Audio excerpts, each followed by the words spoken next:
Hi guys, welcome to Simply Uma channel. இந்த வீடியோவில் நம்ம என்ன பார்க்க போகிறோம்னா எங்கள் பாட்டி போயிட்டு வந்த ராமேஸ்வரம் பற்றி பார்க்க போகிறோம். அவங்க போகும்போது 26th ஏப்ரல் சாயங்காலம் சாட்டர்டே ட்ரெயின் ஏறி 27th மார்னிங் தான் ரீச் ஆனாங்க. வாங்க வீடியோக்குள்ளே போகலாம்.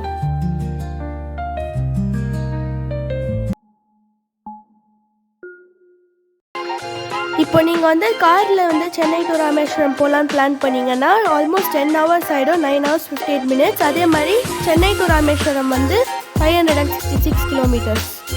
இப்போ நீங்கள் ட்ரெயினில் ட்ராவல் பண்ணுற மாதிரி இருந்ததுன்னா அதுக்கான டீட்டெயில்ஸும் நான் வீடியோலேயே கொடுத்துருக்கேன், அதையும் பார்த்துக்கலாம்.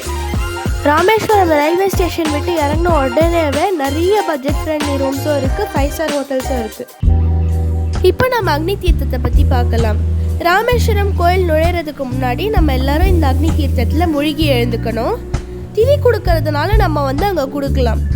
அமாவாசை அப்போ நம்ம சங்கல்பம் செய்கிறோன்னா 500 ரூபாய், ஓமத்தோட செய்கிறோன்னா 1500 ரூபாய், அரிசி பருப்பு எல்லாம் நம்ம ஐயருக்கு கொடுக்குறோன்னு நினச்சா 2000 ரூபாய். ஆனால் இதெல்லாம் நம்ம சாதா நாளில் செஞ்சால் 1000 ரூபாய்க்குள்ளேயே எல்லாம் முடிஞ்சிடும். நம்ம திதி கொடுக்குறோமோ இல்லையோ எல்லாருமே அந்த அக்னி தீர்த்தத்தில் முழுகி எழுந்து 22 தீர்த்த குளத்தில் குளிச்சுட்டு தான் நம்ம கோயிலுக்குள்ளே செல்ல முடியும். இரு துணியோட கோயிலுக்குள் போக அனுமதி இல்லை. ஃபோன் நம்ம கையில் வச்சுக்கிறதுனால வச்சுக்கலாம், ஆனால் வெளியில் இருக்க பிரகாரத்தை மட்டும்தான் ஃபோட்டோ எடுக்க முடியுமே தவிர நம்மளால் சாமியாக ஃபோட்டோ எடுக்க முடியாது.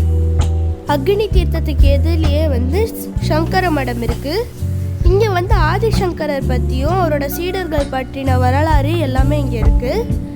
12 ஜோதிர்லிங்கம், விநாயகர், முருகர், நாகர், சந்தான கிருஷ்ணர் இவங்களோட எல்லா விக்கிரகமும் இங்கே இருக்கிறதுனால நம்மளால அதை தரிசிக்க முடியும். இப்போ நம்ம ராமநாதர் கோவிலை பற்றி பார்க்கலாம். ராமர் ராவணனை கொண்டுட்டு சீதையை கொண்டு வந்ததுனால பிரம்மஹத்தி தோஷம் அவரை பிடிச்சிக்குது. இதை போக்கணுன்றதுக்காக அக்னி தீர்த்தத்தில் பூஜை செய்ய வராரு. அப்போ லிங்கமே அங்கே இல்லை. அதனால ஆஞ்சநேயர் அனுப்பி காசிலேருந்து ஒரு லிங்கம் எடுத்துகிட்டு வர சொல்லியிருப்பாரு. ஆனால் ஆஞ்சநேயர் வர்றதுக்கு தாமதமானதுனால சீதை தேவியை மணலில் ஒரு லிங்கத்தை பிடிச்சு அதுக்கு பூஜை செஞ்சுட்டாங்க.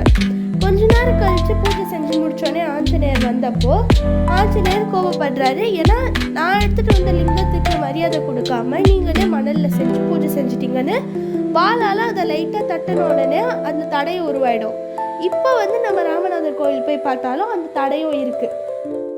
அப்புறமா ராமர் சொல்லுவார், இல்லை நீங்கள் எடுத்துகிட்டு வந்ததுக்கு தான் முதல் மரியாதைன்னு. இப்போ வரைக்குமே ஆஞ்சநேயர் எடுத்துகிட்டு வந்த லிங்கத்துக்கு தான் முதல் மரியாதை. அதுக்கப்புறமா தான் அந்த மணல் லிங்கத்துக்கு அபிஷேகம் செய்வாங்க. ஆதிசங்கரர் ஸ்படிக லிங்கத்தை எடுத்துகிட்டு அங்கே வச்சிருக்காரு. பாஸ்கர ராயர் என்கிற அம்பாள் பக்தர் அங்கு உப்பு லிங்கத்தை பிடித்து பிரதிஷ்டை செய்தார். இப்போ நம்ம நம்புநாயகி கோவில் பற்றி பார்க்கலாம். ராமேஸ்வரம் டெம்பிள்லேருந்து ஆல்மோஸ்ட் 4.4 கிலோமீட்டர் இருக்குது இந்த நம்புநாயகி கோவில். அங்கேருந்து 12 minutes ஆகும்.